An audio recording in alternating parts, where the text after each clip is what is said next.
Então pessoal, estamos aqui com o Galaxy S5. Nós vamos fazer o teste e a prova d'água dele agora. Ver se ele é resistente à água. Vamos ver se esse peixinho não vai morrer afogado.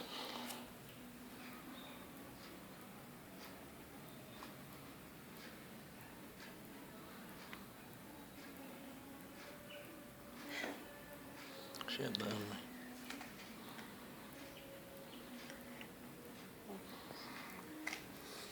Olha, prova d'água, hein?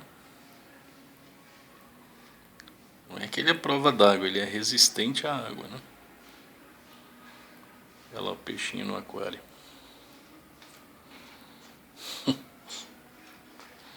Deixar assim agora. É mesmo, né? Não precisa nem comprar. Só deixar o celular agora dentro do aquário. Tá lá. Da hora.